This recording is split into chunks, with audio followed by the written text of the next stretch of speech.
I still remember the day I realized something had fundamentally shifted in the way people spoke to me. It was a summer afternoon at the park where my daughter and her family were visiting. My grandson, barely 12, turned to me and said, "Grandpa, you wouldn't understand." After I'd asked a question about the game he was playing, in that instant, I felt invisible, like my voice no longer carried any weight. My immediate reaction was a swirl of pride, hurt, and confusion. Was there a sign on my forehead that read, "You can disregard my opinion now"? I went home that evening with a knot in my chest, convinced that being over 75 had become a license for others, especially the young, to overlook me. And that's exactly the problem countless seniors face every day. Whether it's being interrupted mid-sentence, talked down to by a medical professional, or overlooked at family gatherings, these moments take a toll on our dignity. As we grow older, it's far too easy for others to assume they know more, or worse, to decide our opinions are outdated. But here's the catch. The greatest danger isn't just the frustration we feel in these single moments. It's the long-term erosion of self-esteem and respect that can accumulate if we don't address it. Because when we let those little slights slide, they can snowball into a pattern of being perpetually undervalued and underheard. Over time, we might even start to question our own worth or feel that maybe our perspective truly no longer matters. But it doesn't have to be this way. In fact, some seniors command so much respect that people of all ages lean forward when they speak, eager to hear what they have to say. I've seen it happen firsthand. A dear friend of mine, who seemed almost invisible at 72, transformed into the center of attention by 76 after making a series of changes in how she held conversations. The shift was dramatic. Family members went from ignoring her feedback on serious matters to calling her first for advice. By the end of our time together here, I promise you'll have the same toolkit that empowered her. And if you stick with me until the last strategy, you'll discover a surprisingly simple tweak, one that almost nobody talks about, that can cause even the most dismissive family member to see you in a whole new light. What qualifies me to share this with you? Over the last decade, I've spent countless hours speaking with seniors who have carved out fulfilling, respected roles for themselves within their families and communities. I've also interviewed communication specialists and scanned through emerging research focused on how dialogue patterns change as we age. The best part? The solutions don't require memorizing fancy techniques or adopting an entirely new persona. They build on strengths we've cultivated over a lifetime. As you follow along, I'd love for you to engage in this conversation too. If you find a point that resonates, feel free to leave a comment letting me know. Just type yes or share a personal story. And if this is your first time here, or if you haven't done so already, subscribe and hit the notification bell so you never miss a chance to explore fresh ideas designed to uplift your life after 75. Now let's explore these 6 conversation strategies that not only help you speak up, but ensure others listen when you do. You have too much life experience and wisdom to remain in the shadows of conversation any longer. Let's begin. Conversations are a stage where respect is won or lost. That idea challenges the notion that most seniors accept, that others will treat them however they wish and there's little they can do about it. But consider Iris, age 77, who spent decades believing she had to let younger people lead every discussion because they move faster. She assumed it was her role to smile, nod, and only speak when asked. Yet the truth is that presence, not volume, commands respect. Iris realized she'd been undermining her own authority by shrinking away from meaningful engagement. Her surprising insight was that being silent can sometimes be misinterpreted as having nothing to offer. She decided to test a new approach. Before her weekly phone calls with her daughter, she would write down one thought or question she genuinely cared about, like how her granddaughter was adjusting to a new school. She'd bring it up early in the conversation, delivering it with a calm confidence rather than waiting for her daughter to direct the conversation. The difference was immediate. Her daughter seemed taken aback at first, but then responded warmly. Over time, her daughter began to ask Iris for advice on everything from decorating decisions to relationship tips.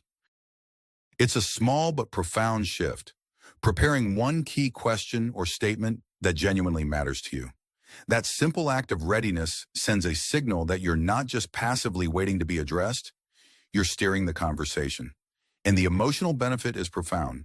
When you realize you can gently guide the dialogue, you begin to see that respect is often reciprocated when you first respect your own voice. Imagine the sense of dignity and purpose that floods in when you claim your spot at the center of discussions, even with just one carefully chosen question. Now, if you're listening and this resonates, I invite you to reflect on the last phone call or chat you had with a loved one. Did you let them handle all the direction of the talk? Or did you assert yourself with a specific topic that mattered to you? Think of one conversation you can plan for in the coming days and prepare a question or idea that truly lights you up. That's your first practical step. Watch what happens when you do. Standing your ground earns more respect than giving way just to keep the peace. This might sound brash, especially if you grew up believing the polite thing to do is smile and nod, even if you disagree. Many seniors hold a misconception that voicing disagreement or setting boundaries is somehow disrespectful. Yet nothing shatters the myth of silent courtesy faster than seeing how a clear, firm stance can actually deepen relationships. Take the story of Robert, who's 79. For most of his life, he avoided confrontations at all costs. In group discussions, even when the topic was politics, he kept his true views hidden. His assumption was that by not disagreeing, people would like him more. However, after noticing his family frequently bypassed him when looking for someone to handle serious conversations, legal or financial issues for instance, he sensed that being non-confrontational had actually painted him as unassertive. The reality is, respect often grows when people know you have firm convictions. Robert adopted a mantra: I can stand for something without standing against you. Essentially, he learned how to voice disagreements in a way that wasn't combative. Whenever he expressed a different opinion, he'd lead with empathy, saying something like, I hear where you're coming from, and it's important to consider. I happen to see it differently, though, and here's why. The shift was almost magical. His grandson even commented, Grandpa, I never knew you felt strongly about these topics. It's cool to hear your side. By the time Robert was done explaining his viewpoint, rather than shying away, family members actually leaned in to hear more. The practical steps might sound simple, yet they require courage. First, identify an area where you're afraid to speak your mind. Maybe your local community board, a volunteer group, or even family gatherings. Second, instead of silencing your viewpoint, frame it in a way that shows you respect the other person's perspective while also valuing your own. Something like, I see your point, but I also want to share this angle that might be helpful. Third, watch how the dynamics shift when you do this consistently. The emotional payoff? A newfound sense of honor in your own voice. There's pride in not letting your convictions slip away simply because you think your age disqualifies you from robust debate. By calmly asserting what you think, you not only keep your dignity intact, but you also earn deeper respect from those around you. After all, people can only appreciate your opinion if you give them a chance to hear it. If these first 2 points have been hitting home, drop a 2 in the comments section. Let me know you're here, you're engaged, and you're finding something valuable. And if you haven't subscribed yet, I recommend doing so now. These insights can open doors in ways you never imagined. Strategic silence speaks louder than rushed words. At first glance, this may seem contradictory. Didn't we just talk about speaking up? But the misconception is that being vocal means filling every pause. In reality, well-timed silence can be a powerful statement of self-assurance. If you jump to fill every gap, you may appear desperate to hold attention. But when you can sit comfortably with a moment's hush, it conveys calm and quiet authority. Gloria, 80, learned this lesson during a community meeting. She was initially seen as the sweet old lady who'd volunteer for anything, but she felt overshadowed whenever a serious topic arose. One day, a particularly heated debate broke out about the budget for local seniors events. Gloria watched as people shouted over one another. Instead of diving into the fray, she stayed quiet until the noise settled.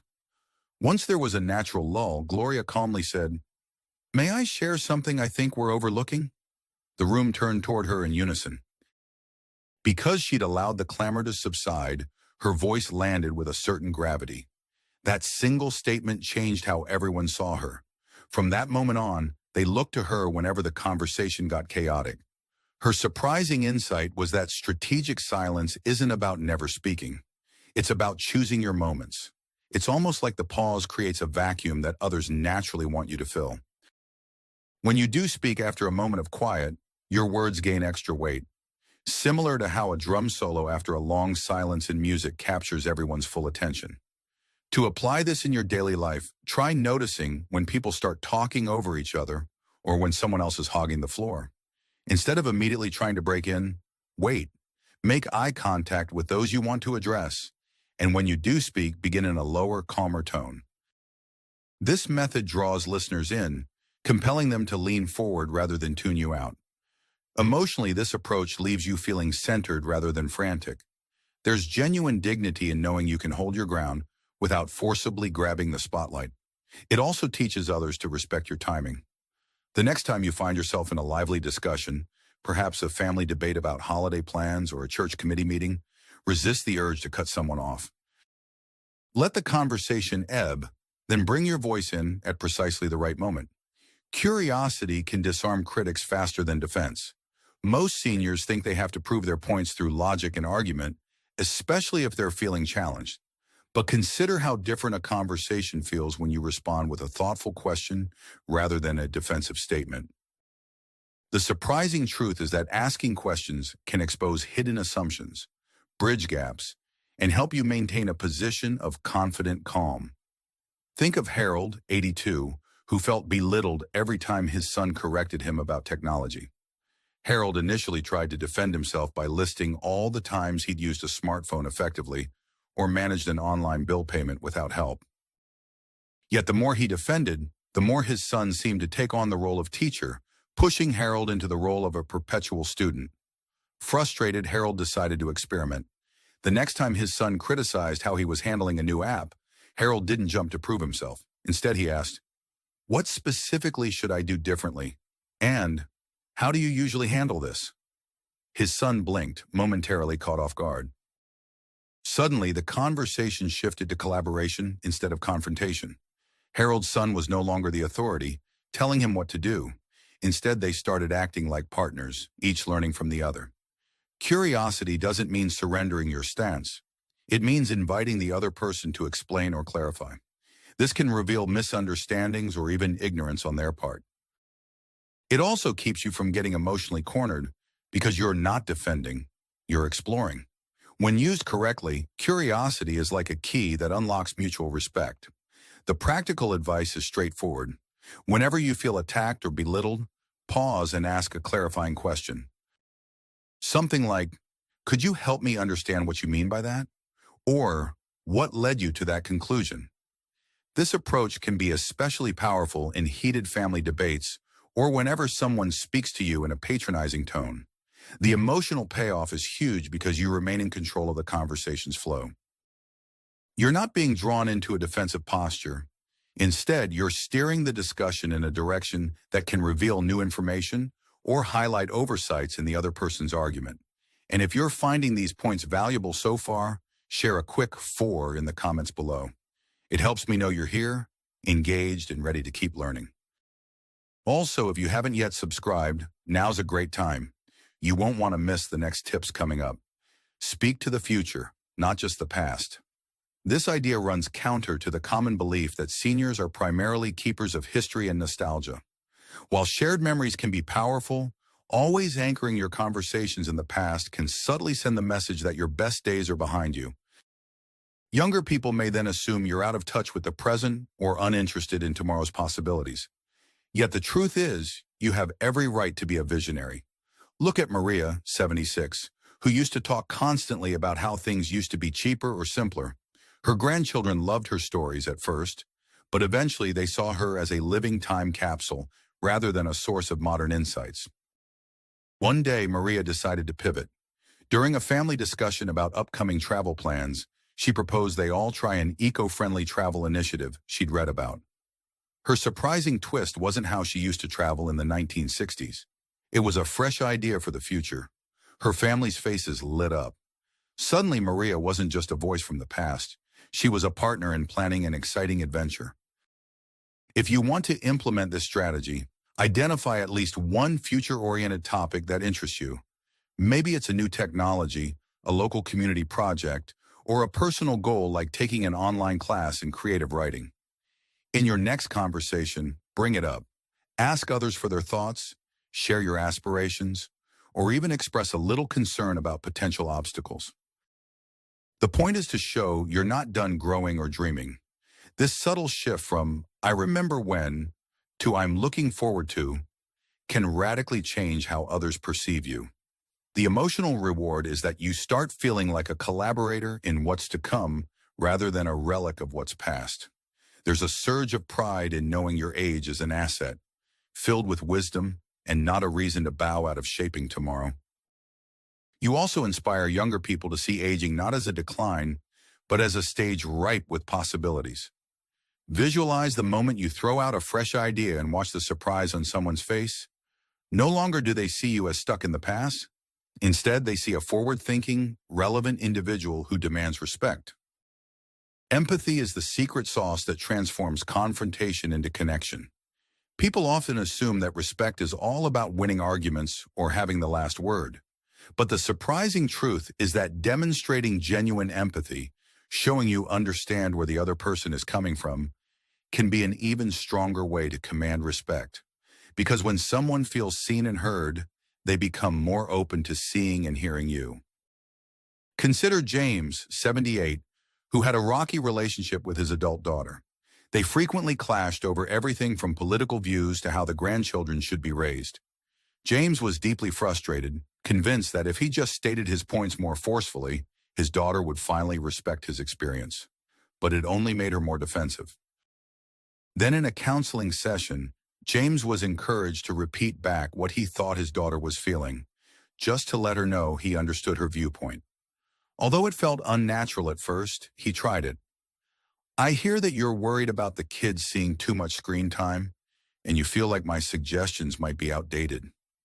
His daughter paused, tears welling in her eyes. That moment of empathy broke down her guard. Suddenly, James found that when he wanted to propose a new idea, she was actually listening. The steps to practice empathy in conversation are simple but powerful. First, genuinely listen. Don't just wait for your turn to speak. Absorb what the other person is saying and feeling. Second, reflect it back in your own words like, "So you're saying you feel because. Is that right?" Third, only then offer your perspective or advice. What happens next is often incredible. The other person lowers their defenses and your voice lands with greater impact. This approach doesn't mean agreeing with everything. It's about acknowledging you understand their position before you share yours. The emotional payoff is enormous. You feel more connected, and the conversation becomes less of a battle and more of a shared exploration. You regain dignity by creating mutual respect, rather than demanding it. Your conversation partner realizes you're not just a repository of old stories or unyielding opinions, but a wellspring of understanding as well. And that has a value at any age. If you've stuck with me through all 6 strategies, I want to know. Type 6 in the comments to signal you've made it this far and are eager to put these insights into practice. And if you still haven't joined our community by subscribing, I warmly invite you to do that now. Let's keep building this journey together. Now take a moment to envision what it would feel like to carry these 6 conversation strategies into your daily life. From preparing a key point or question beforehand to practicing empathy even in tense moments, each step has the potential to boost your sense of dignity and self-assuredness. Consider the difference between feeling shut down and feeling truly heard.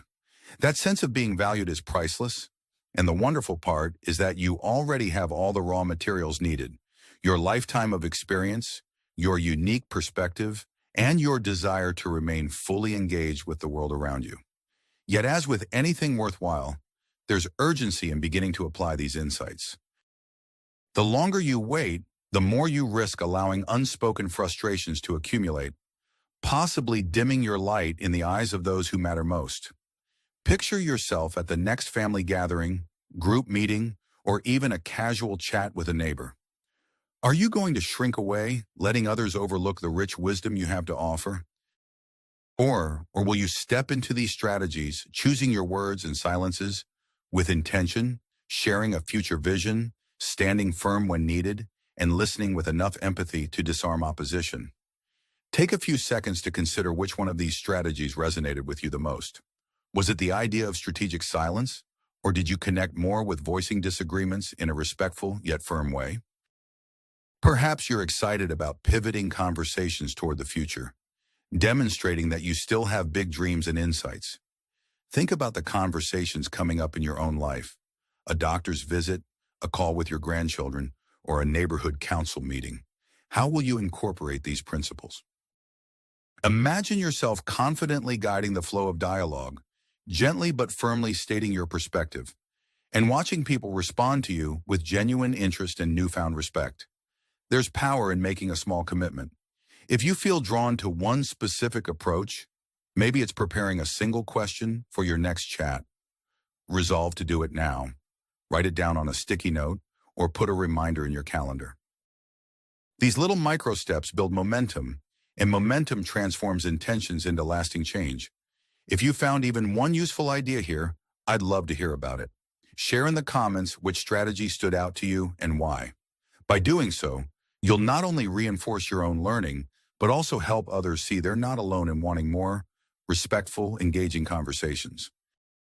And if you found this video valuable overall, consider giving it a thumbs up, subscribing, or even sharing it with a friend who might need these insights. Remember, your support and your comments are what fuel this community. Together, we're building a space where no one gets sidelined by age. You have the power to reshape how people interact with you, no matter how many birthdays you've celebrated. Keep in mind that respect often starts with how we perceive ourselves. When you believe you have valuable ideas and experiences worth sharing, others pick up on that conviction. The ripple effect can be remarkable, from deeper connections with family members to newfound leadership roles in your community. So, as we close out, here's one final thought. Life after 75 is far from a slow fade. It's a stage where your insight, compassion, and sense of self can shine brighter than ever. With these 6 strategies, you're equipped to step into any conversation with poise, presence, and a quiet confidence that commands respect. You deserve it, and the world deserves to hear from you.